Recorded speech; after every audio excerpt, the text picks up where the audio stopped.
Welcome to the end of your lazy girl era. I got you, sis. If you did not watch part 1 of how to exit your lazy girl era, go watch that before you watch this video, because you're gonna need those nuggets and understanding why and what results in being in your lazy girl era and what it means to really be in a lazy girl era, like the way it affects your life. So if you haven't watched part 1 of exiting your lazy girl era, I'm gonna need for you to do that now, sis. Right here. I'm gonna link it somewhere right here. Go ahead. For those of you who have already watched part 1, welcome to part 2. This is where I will give you practical advice, meaning this is how you do it. This is time to put the action. Not just words, but this is time for you to act on what you want. To act on actually getting out of that lazy girl era. Now that we know how being lazy affects us as women of God, now it's time for us to actually do. Faith without works is dead. So the fact that you have faith, meaning you turn on this video, that means you see another part of you. You want to tap in that other part of you. So you're taking the initiative and watching this video. That means there's some hope that you have to get out of this funk that you're currently in. And I am here to help you, sis. I am here to get you out of that lazy girl era, to get you out of low self-esteem, to get you back believing in the person that God has called you to be. God has called you to do great things in this world, that you have purpose, that you are beautiful and fearfully made, that there's nothing that you cannot do, that everything that God has set out for you to do is already on the inside of you, and all you have to do is tap in. So if you're ready, stay tuned. So if you see me looking down, of course I have my handy dandy notebook, because I have to write down notes so you know that I am serious. And this is a part of being practical, writing it down. Jeremiah 29:11 says, "For I know the plans that I have for you, declares the Lord. Plans to prosper you and not to harm you. Plans to give you hope and a future." So that is Jeremiah 29:11. And that just should ignite something on the inside of you to know that if you are lazy, there's no way for God's plan to happen for you if you are lazy. So now that you understand that God has great plans for you and not plans to harm you, why are you harming yourself? The more you stay stuck in this lazy slump, the more harm that you're causing on your future. Your future will be delayed. The plans that God has for you will be delayed because you are lazy. There's nothing good that comes to a lazy person. Nothing. That is biblical, you guys. I don't know not one lazy person that is living a good life, that's living the life that God has for them. Name one. Yeah, crickets. In order for you to exit this lazy girl season that you're in, I'm gonna need for you to start your morning off right. It all begins the night before. Setting up your day the night before is practical, for me at least. This is how I remain productive and I'm not all over the place. When I use the night before bed, or even during the evening time, and I write down my to-do list, things that I probably did not finish in that day, or things that I need to finish the next day. I write down every single thing, even down to me taking a shower. Like, I write down everything, so I know, like, it's not to say I'm not gonna take a shower, but I just wanna know the order in which things have to happen, right? So I'll start from the time I open my eyes to the time I close my eyes.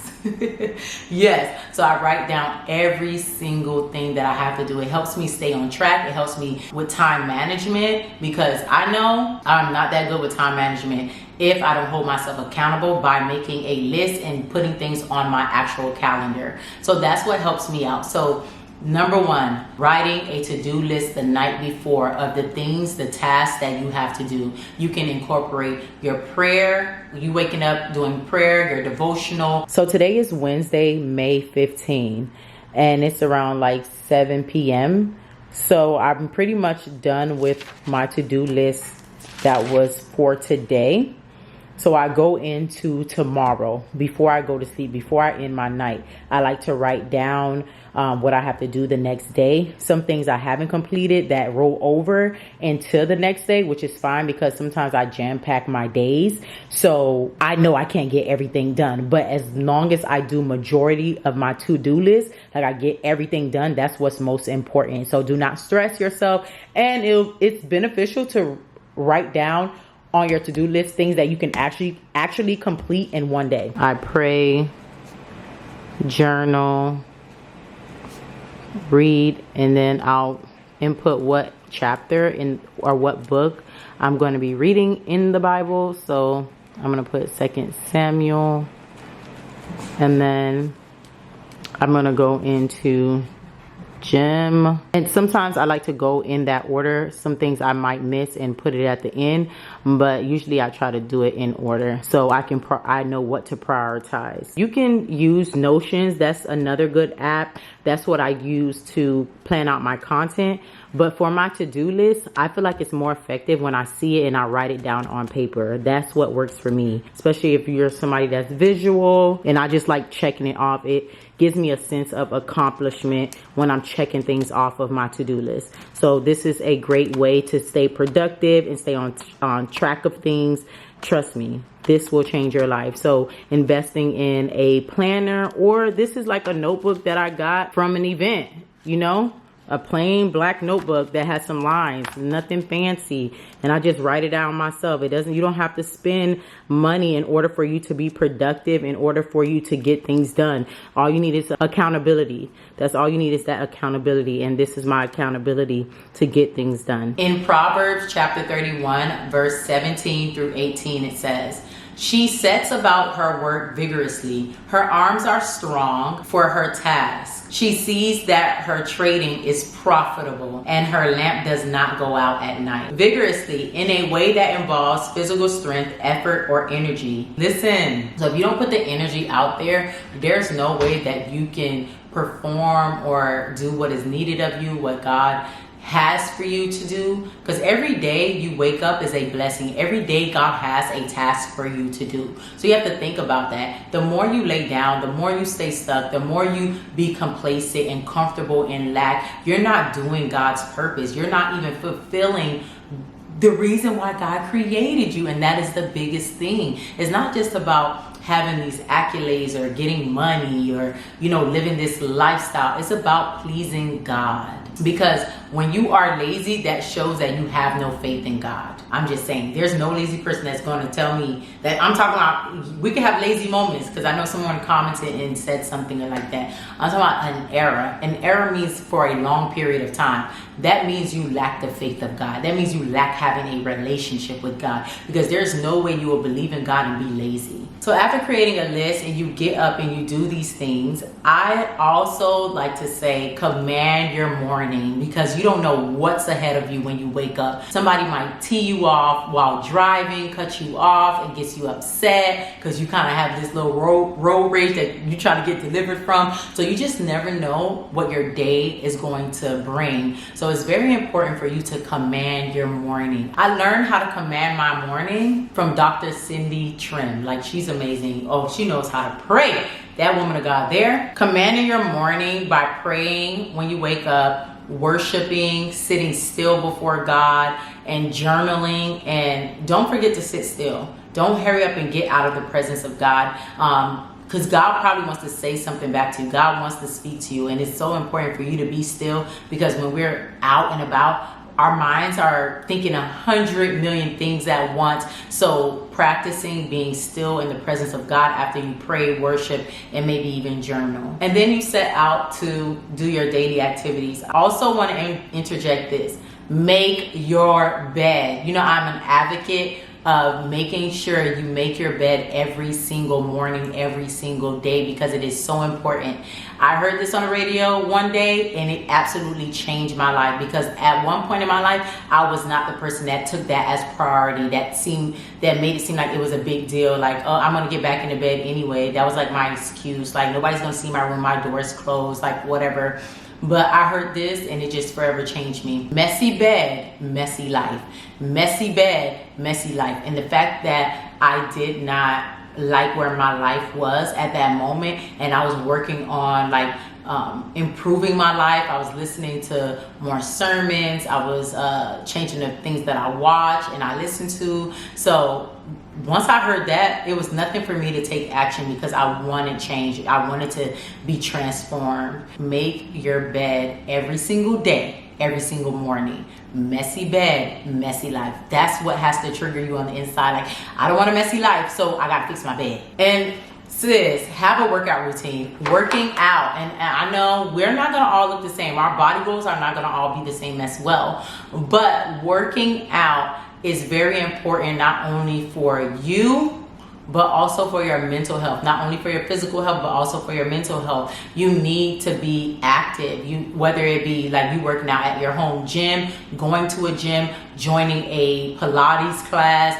a Zumba class, something like that, to that nature, or even joining a group of people who run. You know, there's run clubs, but being active is so important. And I like to work out in the morning. I don't know about you, if your schedule permits that, but working out in the morning just gives you a different feel, like that adrenaline if you're stressed, or it's just like all of that is let go at the end of your workout, and it just gives you a boost of energy for your day, and it makes you feel like you can conquer and overtake anything. So after working out, you know, you feel energized. Now it's time for you to get in the shower, right? Have a shower routine. You may have to switch up that same old bar of soap that you've been using because it's been breaking out your skin, or your skin feels so dry, it's not nurturing your skin. Like, no, sis, we have to have soft skin, okay? Soft skin, soft life. So with that being said, take care of your skin. Invest in a good body wash, a good loofah, or whatever it is to scrub off the dead skin. But have a skin routine, and also have a bath routine. That is so important. It shows you putting in that extra effort, and it makes your shower more exciting. That shower experience more exciting. Everyone loves an experience, you know? So you're setting yourself up for success, because when you're lazy, you probably only take a shower once a day, maybe 3 times a week. Like, I know lazy people, I don't know about y'all, but lazy people, they don't want to take a shower. They feel like, nah, I ain't going nowhere. I only stayed in the house, so I don't need to take a shower. I just need to probably brush my teeth, that's it. And been living in the same clothes for days. Like, no.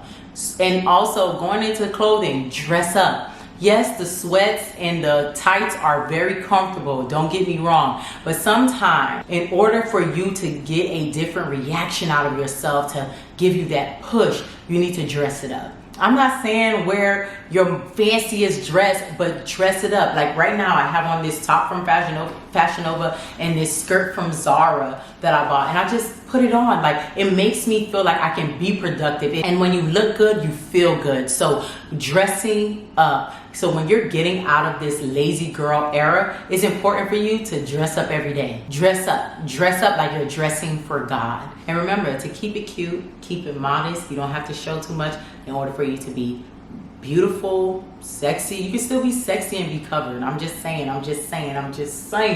Another thing I want to interject is eating breakfast. I was never a big breakfast person. I can like have a matcha and be good, but what I'm learning is that while I'm on this journey of like really focusing on my physical health, I realized that the food intake is not the best. My food intake was not the best. I wasn't eating enough protein. I wasn't eating enough healthy fats. So I prioritize what I eat for breakfast. After breakfast and after working out, it's important for you to take your daily vitamins. These are the ones that I take, and I recommend them to all of you. I'll list them in my Amazon storefront. It really helped me go about my day feeling more energized, because food is energy. You have to understand that God gives us food for energy, to add nutrients to our body. So it's very important for you to have a breakfast, a great hearty breakfast to start your day as well. So after we got breakfast out the way, you probably feeling energized, you know, worked out, you're up. Like, oh yeah, you're feeling energized. Your stomach is on full, not too full, because we don't eat to get full. No, we don't eat to be full, meaning you don't have to pile up on your plate. No. If you feel like, oh my God, I can't even get up, you want to go to sleep, that means you have eaten too much, and that is gluttony, and that's something that we're not going to do, right? After eating your breakfast, now it's time for you to get to that to-do list again. So follow up with the next task. You may have home tasks, like doing your laundry. Make sure when you do your laundry, you fold those clothes that same day.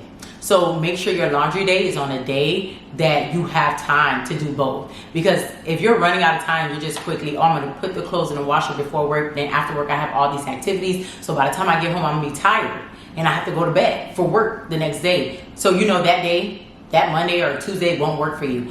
Do it on a day that you're off, where, okay, I have 2 hours leisure. So, okay, I put the clothes in the washer and dryer, and then when it comes out, in the midst of me doing other things, I can handle that. And don't let it pile up, because that's where that overwhelming feeling comes, because you have so much clothes to fold.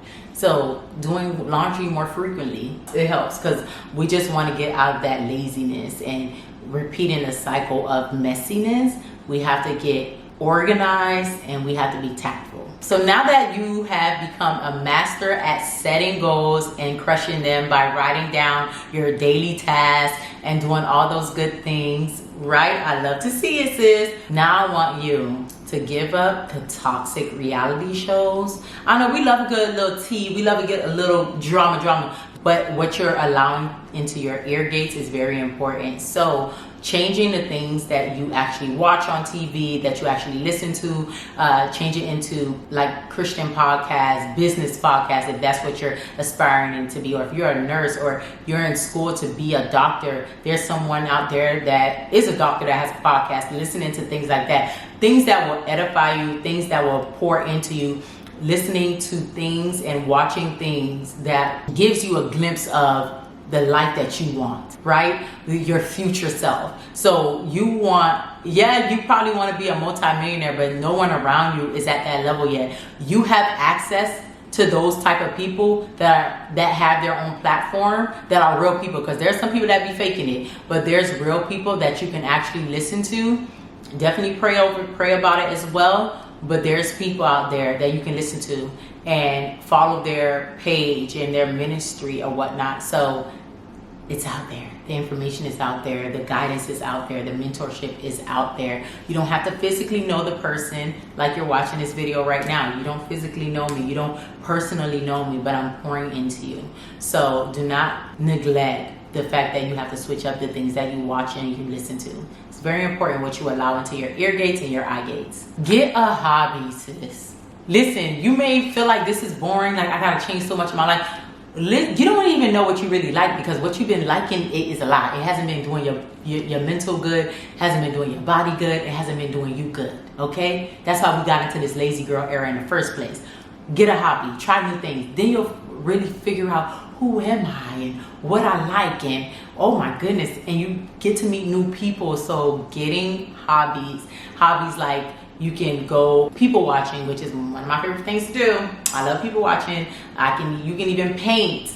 You can even visit new restaurants, go to cooking classes, go to sewing classes, join these things. They are out there. You can visit websites like Eventbrite or your city's recreational website, and they have those things. Joining pickleball, that's one thing I want to do. Joining field days, like being active and getting around like-minded people, because they're all looking and hoping for the same thing as you. So it's very important to change your surroundings when you're getting out of this lazy girl era and trying to glow up for real. So now that you done got you a hobby, sis, I want you to tackle dinner. Yeah, we have to do din. Yeah, we have to do din, because you know what? Food is nutrients to our bodies. So don't neglect that you need food for fuel, okay? So with that being said, setting up meal plans, setting up meal prep. If you don't like the whole meal prep thing, maybe you don't like leftovers, but setting up different meals so you don't feel like you're cooking every day. Set up a meal plan. You know, there's apps like Notion. There's your calendar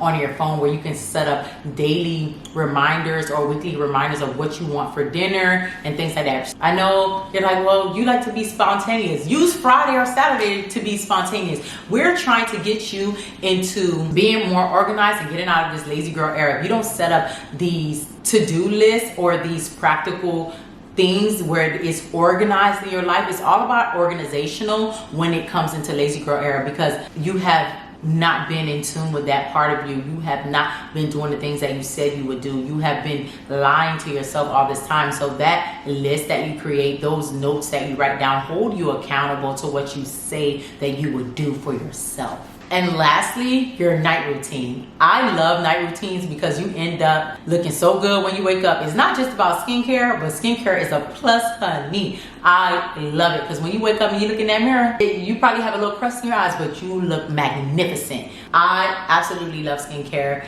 As you can see, my skin looks good. I know I have on makeup right now, but I prioritize skincare in my night routine. Not only my face, but my body care, which means I moisturize my body. So having a night routine that's feasible for you, but it shows that you actually care about yourself and you have a great night rest when you have a night routine. And cut off social media. Have a cutoff time for your phone, period. That means no talking on the phone, no scrolling on social media, no texting. Like, this is it. No, my phone is off and I'm doing maybe last minute things around the house. I'm nurturing to me. Like, I'm spending time with me. I'm spending time with my kids. I'm spending time with my man, my husband. This is his time. This is our time. This is our time to unwind. The unwinding part of your night is so important, because that's how you command everything in your life to go right as God's plan. Becoming her, becoming that girl in Christ, letting go of your lazy girl era.